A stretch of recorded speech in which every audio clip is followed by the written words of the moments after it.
Olá, meus irmãos, nós vamos estar continuando aqui nosso estudo bíblico na devocional do estudo bíblico sobre Atos do Espírito Santo, né? E por que Atos do Espírito Santo? Porque o livro se chama Atos dos Apóstolos, mas a gente tem tentado focar na ação do Espírito Santo dentro da vida, no meio dos apóstolos, né? E tem sido uma caminhada bem legal, né, pessoal? Não sei se você está gostando, mas eu tenho experimentado um tempo muito gostoso com Deus, que Deus tem falado muito no meu coração, né? Então vamos orar e vamos estar começando o capítulo 15 de hoje. Senhor Deus, muito obrigado, Pai. Muito obrigado porque o Senhor é um Deus vivo que fala no nosso coração, que tem nos ensinado, que tem revelado a Tua palavra, que tem dado estratégias para a gente viver de uma maneira que agrada ao Senhor. E quero estar pedindo a Ti, Deus, que o Senhor esteja conosco mais uma vez, Senhor, nesse estudo, que o Senhor fale aos nossos corações, que o Senhor nos ensine, nos molde, que o Senhor nos dê uma experiência sobrenatural com o Teu Espírito Santo, Pai. Nós te agradecemos porque até aqui o Senhor esteve conosco e nós pedimos mais uma vez que o Senhor fale aos nossos corações, que o Senhor nos dirija, nos conduza e faça brilhar o Teu rosto sobre nós, Pai. Nós te agradecemos, pedimos, Deus, que o Senhor continue guiando as nossas vidas, que nós possamos, através da Tua palavra, entender a Tua direção para nós, como igreja, como pessoa, como cristãos, como membros do Teu reino, a viver aqui nesse mundo tenebroso, cheio de inimizade com o Senhor, mas que nós possamos brilhar a Tua luz em meio às trevas. Te agradecemos e te pedimos por esse estudo em nome de Jesus. Amém. Amém, meus irmãos. Vamos lá. A gente viu aí o capítulo 14, né, que foi o início mais uma parte da viagem missionária de Paulo a Listra, Icônio, né? Paulo é apedrejado na primeira viagem missionária, né? E você pensa assim, poxa, primeira viagem missionária, o cara já é apedrejado, né? Imagina o que vai acontecer nas outras, né? E eu acho que Paulo agora, no capítulo 15, ele enfrenta um problema que eu acredito ser maior do que um apedrejamento de não crentes para alguém que prega o evangelho. Eu acho que um problema muito grande, eu vou dizer para vocês, eu estava lá no Amazonas e chegou uma missionária americana, ela veio visitar o campo, ela morou no Amazonas durante 20 anos fazendo missões. E uma experiência tremenda, uma missionária assim fantástica que me inspirou muito quando eu conheci essa mulher. E aí eu perguntei, eu estava almoçando com essa mulher, né, com outros missionários, e eu perguntei para ela assim, missionária, qual foi a maior dificuldade que você enfrentou no campo missionário? Essa mulher começou a chorar e ela falou assim, Joel, dentro dos, a minha maior dificuldade no campo missionário foram os outros missionários, né? Então, assim, na verdade, assim, eu penso, né? Aquilo que era para ser a solução acaba se tornando um problemão, né? Às vezes, o que a gente considera e acha que vai ajudar, na verdade, vai atrapalhar muitas vezes, né? Mesmo porque, né, pessoal, nós precisamos entender, todos os líderes são seres humanos. Todos os seres humanos estão sujeitos a errar, né? E nessa tentativa e erro, muitas vezes a gente acaba se dando mal. E eu penso até que não é algo proposital, sabe? Muitas vezes não é a intenção da pessoa em causar um mal, mas no final ela causou um mal porque aquela situação ficou ruim, né? Então eu penso, pessoal, que o mundo, a nossa vida, a gente passa por momentos como esse. E nós que somos da igreja, que vivemos a igreja, você já está na igreja há tanto tempo, você já viu problemas dentro da igreja, você já viu confusões acontecerem dentro da igreja, né? Você já viu bate-bocas que você pensa até que não são cristãos, né? Então, eu creio que a gente passa por essas dificuldades dentro da igreja. Mas vamos lá. Vamos entrar no capítulo 15. Vou considerar que vocês já leram o capítulo e a gente vai passar pelos blocos aqui, tá? Primeiro bloco, ele começa com essa controvérsia sobre a circuncisão. Então, vamos entender o que está acontecendo aqui, né? A igreja de Jesus, ela começou em Jerusalém, foi para Antioquia, ela começou a crescer muito rápido. Muitas pessoas começaram a se converter por conta do Espírito Santo, o poder do Espírito Santo converte mesmo as pessoas aceitam a Jesus, começam a viver o Evangelho, e aí começou a entrar muita gente. E aí o que acontece? Tem um grupo desses cristãos que são cristãos entre os judeus. São os judeus que se converteram para o Senhor Jesus. E você tem aqueles que são os gentios. E os gentios não têm esse background de Velho Testamento, mas entenderam quem é Jesus, entregaram as suas vidas para Jesus agora. E era costume dos judeus circuncidar as pessoas para que essa circuncisão se tornasse uma marca registrada dessas pessoas pertencerem à igreja de Jesus. Então o texto diz que alguns homens desceram a Judéia para Antioquia e passaram a ensinar os irmãos. Olha só o que eles ensinavam. Se vocês não forem circuncidados, conforme o costume ensinado por Moisés, não poderão ser salvos. Então, o que esses irmãos, vou chamar eles de irmãos, olha só. O que esses irmãos estavam ensinando? Eles estavam ensinando que se você não for circuncidado, como as crianças, os judeus eram circuncidados no 8º dia, se você não for circuncidado, você não pode ser salvo. O que eles estavam falando, pessoal? Eles estavam falando assim, que a salvação não é somente pela graça, que a salvação não é somente por crer em Jesus. Você precisa fazer alguma coisa a mais para ser salvo. E aí eu digo para vocês, aqui é a circuncisão. Pode ser numa outra igreja que para você ser salvo, você precisa falar em línguas. Para você ser salvo, você precisa assistir o culto. Todos os domingos. Para você ser salvo, você precisa assistir a escola dominical. Para você ser salvo, você precisa ler a Bíblia inteira, né? Para você ser salvo, você precisa fazer teologia. Não. Então, o que acontece, pessoal? Vamos deixar bem claro aqui. O que você precisa para ser salvo? Você precisa crer no Senhor Jesus. A Bíblia diz claramente, a salvação é pela graça. Creia no Senhor Jesus e você será salvo, né? Porque Deus amou o mundo de tal maneira que deu seu Filho unigênito para que todo que nele crê não pereça, mas tenha vida eterna. Se não fosse verdade, ia ter um adendo nesse versículo. Para que todo aquele que nele crê, que é circuncidado, que é batizado nas águas, que fala em línguas, você entendeu? Não tem nenhum outro adendo dentro desse versículo. Para que todo aquele que nele crê não pereça, mas tenha vida eterna.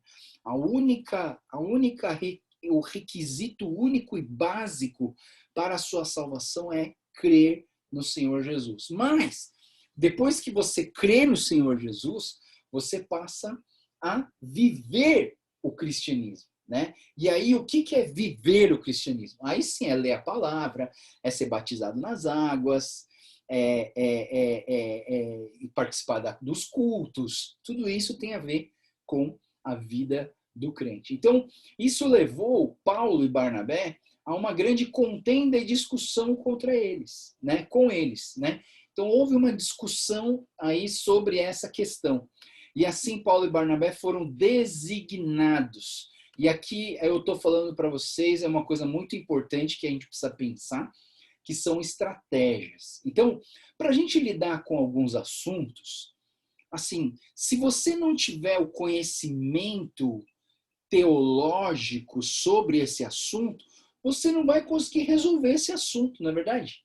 Então, assim, não adianta você chamar qualquer pessoa para participar da discussão desse assunto. Você precisa chamar pessoas que se encaixam no perfil de poder conversar sobre esse assunto e discutir sobre esse assunto. E aí eu penso que existe uma palavra chamada comissão. A comissão, o que é a comissão?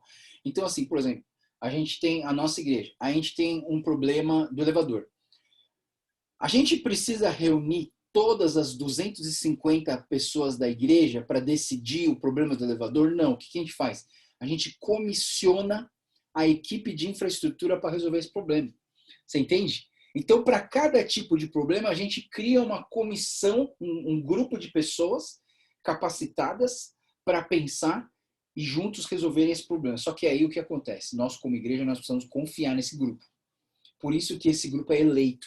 Por isso que a gente coloca essas pessoas nesse grupo, né?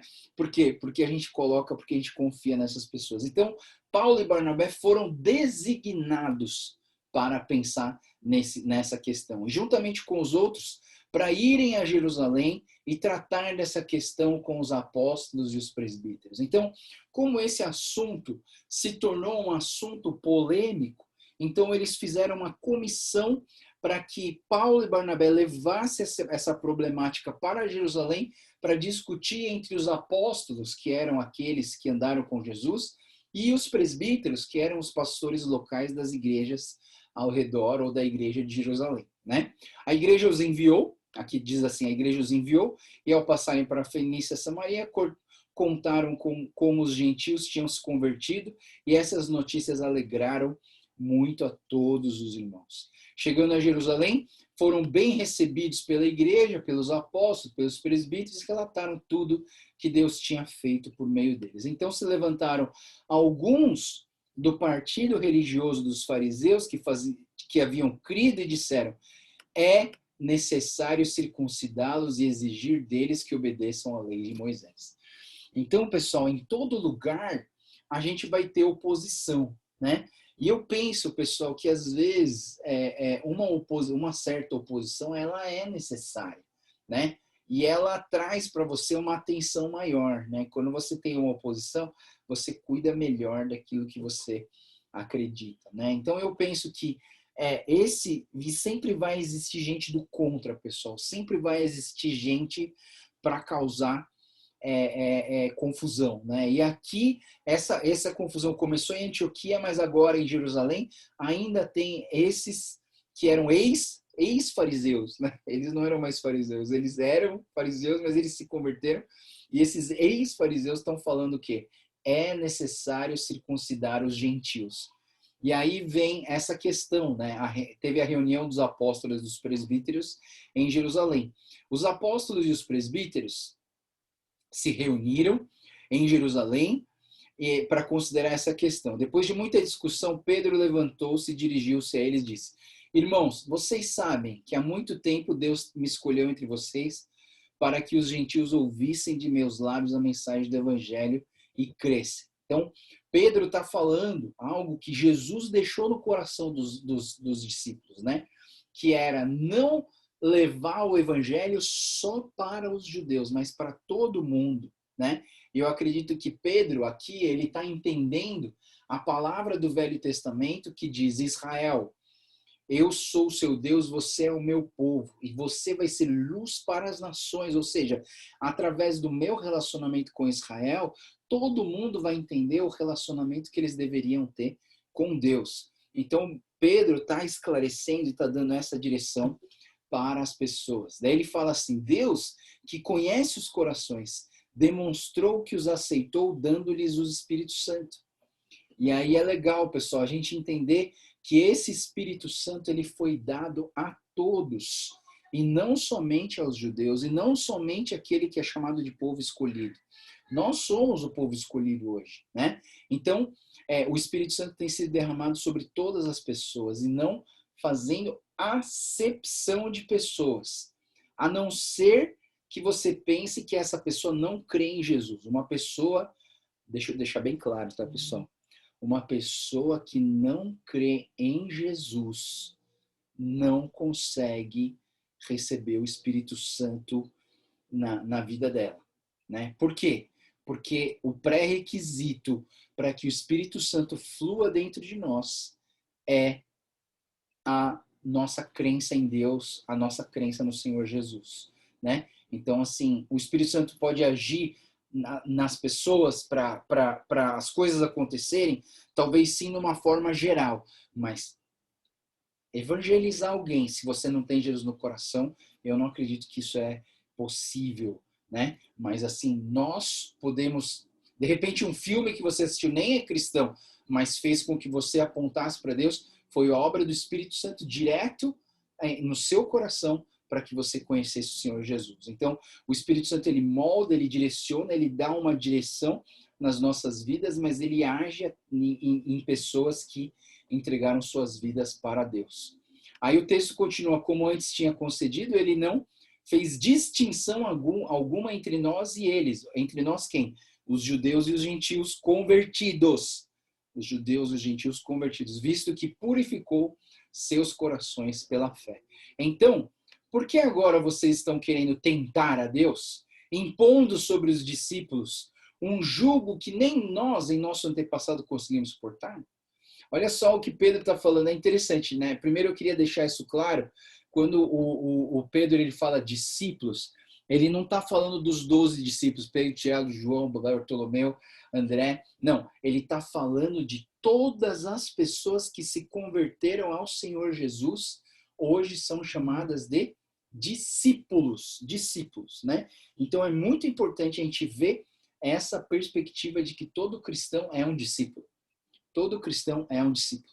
Então o discipulado deveria ser repensado nas nossas igrejas como algo fundamental para aderir as pessoas no reino de Deus. E aí o Pedro ele diz o seguinte, olha pessoal, vocês vão colocar um jugo, vocês vão colocar um peso nas costas dos gentios que nem os judeus conseguiram carregar. Ou seja, todas aquelas leis que foram criadas pelos judeus, elas não eram possíveis de se seguir 100% naquela pegada, naquela ideia de seguir as leis 100%. Nenhum judeu conseguiu seguir as leis 100%. Ou seja, se você não consegue seguir essa lei, por que você vai jogar esse jugo nas costas de quem não tem nada a ver, de quem nem é judeu, nem passou, nem faz parte desse grupo, né? Então, o Pedro está falando assim, cremos que somos salvos pela graça do nosso Senhor, assim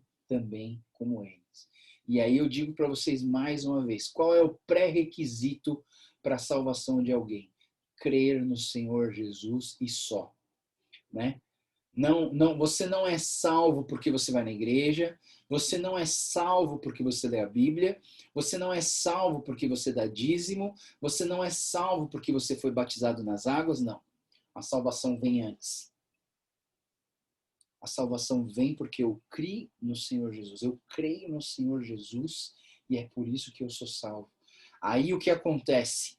O batismo, as ofertas, a minha presença nos cultos, a minha presença nas orações, tudo isso é o quê? É fruto de uma pessoa que conheceu de verdade o Senhor Jesus.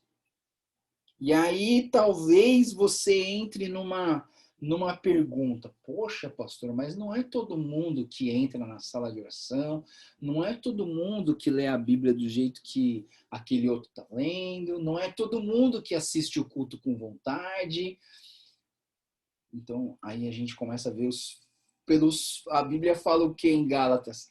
Pelos frutos conhecereis. Pelos frutos conhecereis. Então, assim, a gente não pode desanimar por causa disso, né? Poxa vida, então, Deus, então, pô, pastor, será que só tem uns 15 convertidos na nossa igreja inteira? A gente não pode julgar, né? Vou deixar isso bem claro, a gente não pode julgar. Ninguém aqui pode julgar o irmão se ele é salvo ou se ele não é salvo. Isso aqui cabe a Deus. Se é salvo ou se não é salvo, cabe a Deus. Então, quando eu prego para todo mundo. Eu prego como se todo mundo fosse salvo ou todas as pessoas vão ser salvas, né? Eu não prego assim pensando, esse aqui já era. Ixi, esse aqui, com certeza, não vai para o céu. Não, eu não posso fazer isso. Por quê? Porque não cabe a mim julgar. De uma certa forma, a única coisa que eu posso fazer é olhar os frutos e determinar e pensar, poxa, esse sim está firme no Senhor. E aquele que não tem fruto? De uma certa forma, eu oro por ele para que ele dê fruto, ou eu penso assim, eu não estou conseguindo enxergar o fruto, mas deve ter fruto, né? Então a gente tem que ter esse pensamento. Aí no meio dessa discussão, então Pedro deu a posição dele, e aí o Tiago também dá a posição dele. O texto diz assim: toda a assembleia ficou em silêncio enquanto ouvia Barnabé e Paulo falando todos os sinais e maravilhas que por meio deles Deus fizera entre os gentios. Quando terminaram de falar, o Tiago tomou a palavra e disse, e deixa eu esclarecer quem é Tiago, né? Tiago era um dos discípulos, mas o Tiago, pessoal, aqui, esse Tiago aqui, é o meio-irmão de Jesus. E por que a palavra dele é tão importante, pessoal? Porque se o teu irmão fala que você é o Deus de Israel, é porque você é mesmo. É porque os nossos irmãos, eles conhecem a gente, eles sabem o podre, eles sabem que a gente não é tudo aquilo que as pessoas falam, né? Então, assim, se você chegar para mim e falar assim, olha, Joel, seu irmão é isso, seu irmão é aquilo, lá, tá. Ele vai entrar aqui, mas eu vou pensar assim, esse cara não sabe nada, não sabe nada, né? Porque o nosso irmão a gente sabe, né? E para Tiago, sendo meio irmão de Jesus, ele confirmar que esse Jesus é o Salvador do mundo é porque ele realmente é. Então o Tiago tomou a palavra e disse o seguinte, irmãos, ouçam, Simão nos expôs como Deus, no princípio voltou-se para os gentios a fim de reunir entre as nações um povo para o seu nome. Concordam com isso as palavras dos profetas, conforme está escrito. Depois disso voltarei e reconstruirei a tenda caída de Davi, reedificarei as suas ruínas, restaurarei para o restante dos homens, busque ao Senhor, e todos os gentios sobre os quais tem sido invocado, o seu nome, diz o Senhor, que faz essas coisas conhecidas desde os tempos antigos. Então, o que o texto está falando aqui? Né? O Tiago, ele está falando, ele está trazendo um texto de Amós, capítulo 9 aqui, e no texto de Amós, ele fala que Deus viria, num outro tempo, reconstruir a tenda caída de Davi. Porque a tenda de Davi abraçava as pessoas. A tenda de Davi, ela alcançava as pessoas, trazia as pessoas para dentro, né? Então, assim, essa tenda foi caída. Por quê? Porque os judeus começaram a pensar em si mesmos, começaram a ser um povo egoísta. Não, esse Deus é meu, é só meu, e não pode se misturar, e ponto final. Mas ele está falando, haverá um tempo onde Deus reedificará as ruínas e restaurará a tenda caída de Israel. E esse texto eu coloquei aqui importante, portanto, julgo que não devemos pôr dificuldades aos gentios que estão se convertendo. Né, pessoal? Eu vou dizer isso para vocês. Como igreja, nós precisamos fazer de tudo para facilitar com que o não crente participe da igreja e faça parte da igreja para que ele entregue a sua vida para Jesus e se converta dos seus maus caminhos. A gente não pode criar barreiras para eles. A gente precisa criar portas abertas para que essas pessoas entrem na nossa igreja, para que elas possam conhecer o Senhor Jesus. E quando as pessoas estiverem se convertendo, a gente tem que fazer o nosso máximo para que essa pessoa possa conhecer a Jesus e viver com Jesus todos os dias. E aí o texto diz assim, pelo contrário, né? Ao invés de pôr dificuldade nesses irmãos, pelo contrário, devemos escrever a eles, dizendo-lhes que se abstenham de comida contaminada dos ídolos, da imoralidade sexual, da carne de animais estrangulados, do sangue, pois desde os tempos antigos de Moisés é pregado em todas as cidades e sendo lido nas sinagogas todos os sábados. O que ele está fazendo aqui? Nós precisamos ensinar com amor essas pessoas a viver a vida cristã, né? Então, assim, eu lembro, né, que o pastor Rodolfo, né, que é o pastor que ele estava no Japão e voltou agora, eu vi ele se converter, né? E nesse acampamento que ele se converteu, eu sempre brincava, falar com eles, né? Eu também era acampante, falava assim, pessoal, vamos fazer serenata para as meninas, né? E aí a gente sempre organizava os meninos para a gente fazer serenata para as meninas. Aí a gente se preparava, ensaiava. Aí à noite, no último dia, a gente ia lá na janela delas e cantava a música. Eu lembro que numa dessas músicas aí, numa dessas serenatas, esse Rodolfo, ele falou para mim assim, Joel, vamos cantar uma música mó bonita do, sei lá, se era do Legião Urbana, do, sei lá, era uma banda do mundo, né? E eu falei assim pro Rodolfo, Rodolfo, a música ela é muito bonita, mas eu queria pensar que a gente pode cantar uma música não somente romântica, mas uma música que abençoe as nossas irmãs, né? Então a gente podia, eu falei assim, então a gente podia cantar aquela música que a gente aprendeu no acampamento, que fala sobre comunhão, né? E acho que era aquela como é precioso, irmão, estar bem junto a ti. Aí ele falou, nossa, já é isso mesmo, beleza, vamos fazer isso. Eu lembro que depois de anos e anos ele veio lembrar dessa situação comigo, né? Então, assim, na verdade, uma pessoa que se converte, a gente não pode já chegar para ela e colocar um monte de barreira e falar assim, isso aqui tá errado, ih, vai pro inferno, ih, vai pro inferno, isso aqui é do diabo, isso aqui é do diabo. Não, mas com amor, ensinar as pessoas a direcionar a nossa vida e as nossas intenções para o nosso Deus, né? Então, o texto diz assim, pelo contrário, nós devemos escrever a eles e ensinar o caminho certo. E no último pedaço, o quarto, segundo, nem sei qual pedaço que eu estou aqui, mas do versículo 22 ao 29, ele vai falar sobre essa decisão que foi enviada para Antioquia. Então, a reunião foi feita em Jerusalém, concílio em Jerusalém, e depois a informação foi mandada para a igreja lá de Antioquia. E diz assim, então os apóstolos e os presbíteros, com toda a igreja, decidiram escolher alguns dentre eles para enviá-los a Antioquia. Olha só, mais uma vez, a comissão foi formada para realizar uma tarefa, né? Então, eles foram enviados. Paulo e Barnabé, com Paulo e Barnabé. Escolheram Judas, chamado Barsabás, e Silas e 2 líderes entre os irmãos. E com eles enviaram a seguinte carta. Né? Eles mandaram a carta do que foi decidido em Jerusalém para Antioquia. Aos irmãos apóstolos e presbíteros e aos cristãos gentios que estão na Antioquia e na Cilícia. Saudações. Soubemos que alguns saíram do nosso meio sem a nossa autorização e perturbaram, transtornando suas mentes, como disseram, e assim concordamos com todos em escolher alguns homens para enviá-los a vocês como nossos armados irmãos. E aí envia quem? Paulo e Barnabé, homens que têm arriscado a sua vida pelo nome do Senhor Jesus Cristo. E por que eu coloquei esse texto aqui grifado, pessoal? Paulo e Barnabé, homens que têm arriscado a sua vida pelo nome do Senhor Jesus Cristo. E eu quero dizer para vocês, como que a gente elege pessoas para serem líderes da igreja, né? E eu penso no seguinte, pessoal, quanto que essa pessoa tem se dedicado e se esforçado pela igreja.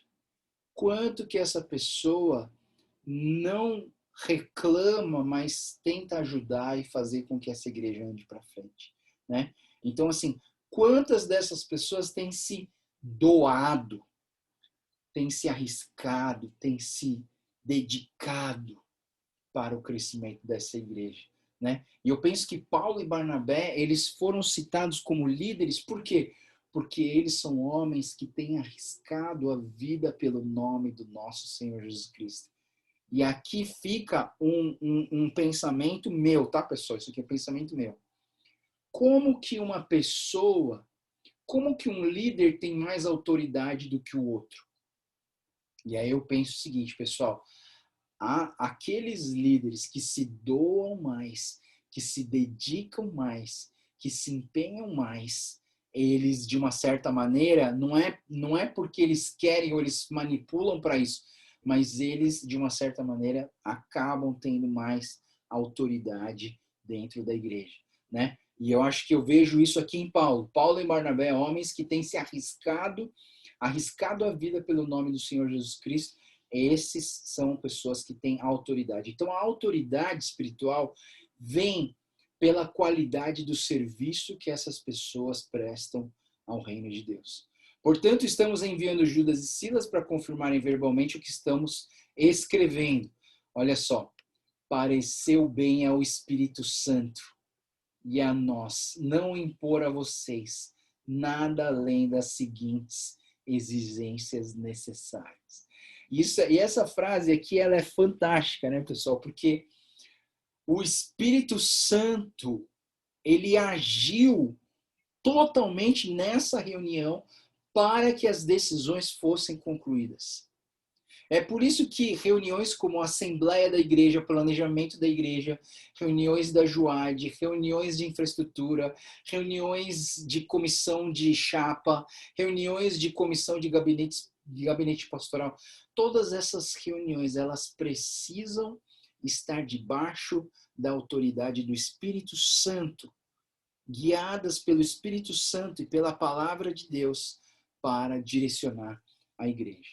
Né? E aí ele fala, né, dessas abstenções, do que você precisa deixar na sua vida, e vocês farão bem em evitar essas coisas. Olha que legal, pessoal. Vocês farão bem em evitar essas coisas. Ele não está mandando, ele não está obrigando, mas ele está dando como opção. E eu penso, pessoal, uma pessoa convertida, ela ouve a voz de Deus. Uma pessoa convertida, ela entende que aquilo veio de Deus. Por mais que ela não goste, né? Tem hora que a gente não gosta. De repente vem da parte de Deus que é para você parar de beber bebida alcoólica. Aí eu não gosto, não gostei. Essa parte eu não gostei. Eu deixei isso para lá, né? Mas se o Espírito Santo falar para vocês, tem que obedecer, né? É direção e ordem do Espírito Santo, né? Para cada um é diferente, né, pessoal? Assim, eu penso assim, tem coisas gerais absolutas, mas tem coisas que são só para vocês, né? E ele fala, para que tudo lhes vá bem. E aí vem a leitura da mensagem, né? E aí vai do versículo 30 até o 35, que diz assim: uma vez despedidos, os homens desceram para Antioquia, onde reuniram a igreja e chegaram, entregaram essa carta. Os irmãos leram e alegraram com a sua animadora mensagem. Olha só que legal, pessoal. Gente cheia do Espírito Santo é gente animada com a mensagem. Isso é muito legal, né, pessoal? Tem gente que ouve a mensagem, ai meu Deus, lá vem ele de novo com aquele negócio, com aquela história, né?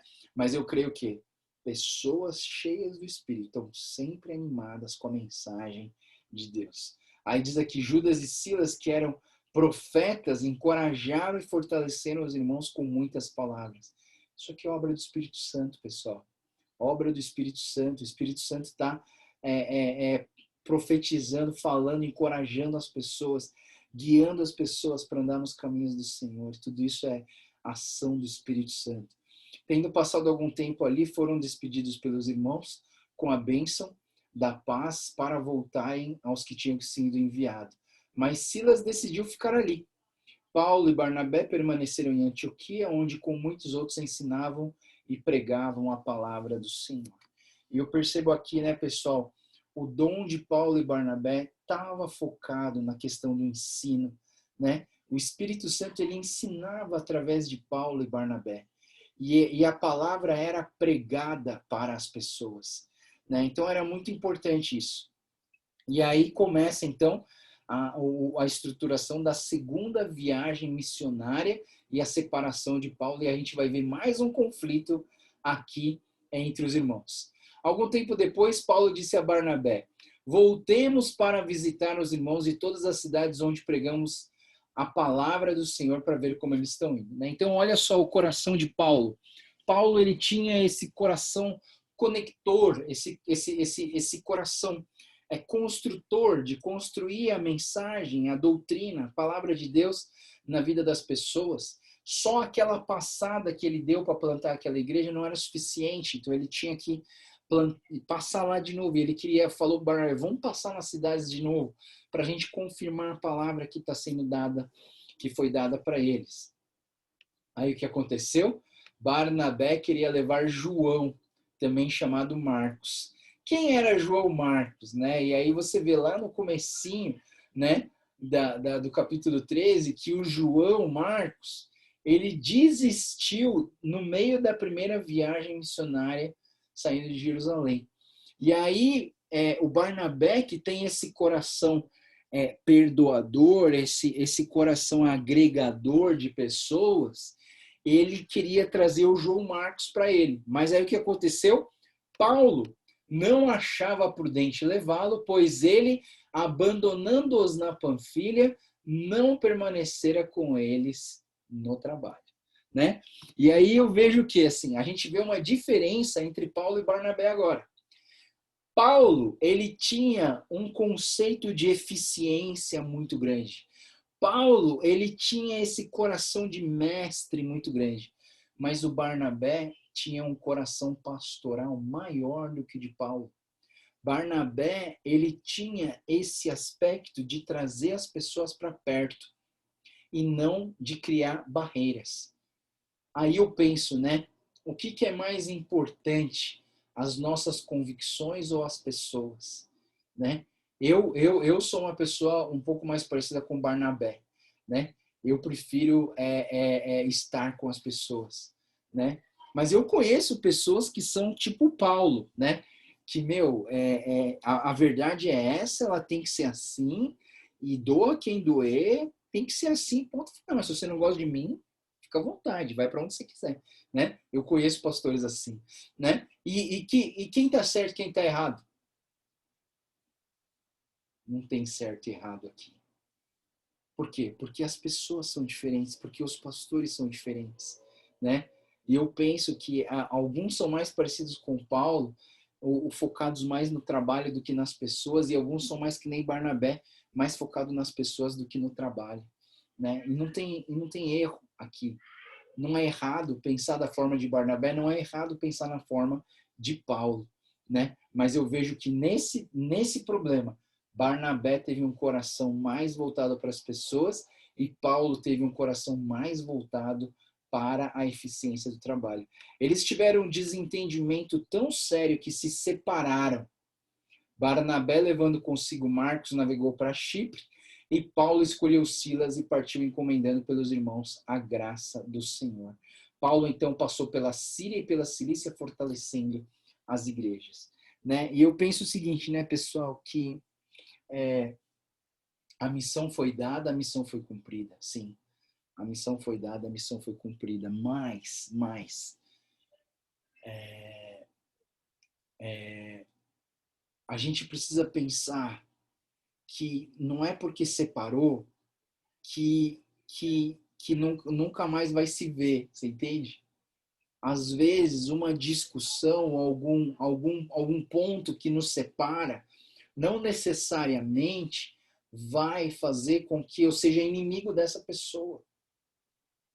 Outra coisa importante, pessoal, é possível que dentro de uma igreja, de uma mesma igreja, tenham pessoas com opiniões diferentes e consigam conviver na mesma igreja? Sim. E você não precisa andar junto dessa pessoa, você entende? Tem tantas outras coisas para fazer na igreja para você participar, né? E eu penso isso, né, pessoal? Não precisa estar junto, mas precisa estar conectados. Não precisa fazer a mesma coisa, mas precisa estar andando na mesma direção, né? Paulo e Barnabé, eles se separaram, mas eles estavam indo para a mesma direção. Eles só foram por caminhos diferentes, mas eles estavam indo para a mesma direção. Isso não significa que um seguiu Jesus e outro não. Não. Isso significa que nesse desentendimento, esse desentendimento talvez tenha sido necessário para que eles aprendessem alguma lição, para que mais pessoas fossem alcançadas. E como se lida com isso? Aí a gente vai ver lá na frente que o Paulo e Barnabé depois eles estavam andando juntos de novo. E depois você vai ver lá na frente, né? Acho que, se não me engano, em Timóteo, que Paulo fala assim, olha, traz o Marcos, porque eu preciso dele, né? Ou seja, no final todo mundo se converge, mesmo tendo divergências, mesmo tendo complicações, se você tem o coração de Jesus, se você tem o coração de servo, tudo se converge, né? E talvez a gente volte na conexão junto e andar junto de novo, né? Então essa é a forma certa de lidar com os problemas relacionais. Busque de Deus, busque do Espírito Santo de Deus, ele vai direcionar, né? Eu queria que você fechasse os seus olhos nesse momento e você pudesse orar comigo. Talvez você nesse momento esteja tendo um problema relacional. Não precisa separar de ir embora, um para cada caminho. Mas às vezes um tempo fazendo coisas diferentes ajuda. Mas principalmente antes de decidir qualquer coisa, busque ao Senhor. Busque o Espírito Santo. E eu vou dizer outra coisa. Se você não estiver conseguindo orar, pede para alguém orar. Porque a oração do irmão vai direcionar a sua vida. Tem vezes que eu não consigo orar e eu peço para alguém orar por mim. Mas pede agora, Espírito Santo, enche o meu viver, enche o meu ser, Pai. Que eu possa, Deus, ser transformado pelo Teu Espírito Santo, Pai. Me dá um coração pastoral como o de Barnabé. Me dá um coração eficiente como o de Paulo, Pai. Mas que seja o fluir do Teu Espírito Santo em nossas vidas. Deus, revela em nós, Pai, se há alguma coisa errada, como aqueles irmãos que falaram que precisavam ser circuncidados para ser salvos. Revela, Senhor, se tem alguma doutrina errada no meu coração. Revela com Teu Espírito Santo. Enche-me com Teu Espírito Santo, Pai, para que eu possa enxergar da maneira que o Senhor enxerga. Obrigado, Deus, pelo Teu amor. Porque o Senhor é um Deus vivo que fala conosco. Que o Senhor nos guie, que o Senhor nos ilumine, que o Senhor nos ensine, que o Senhor nos fortaleça, Pai, através do Teu Espírito Santo. Em nome de Jesus. Amém.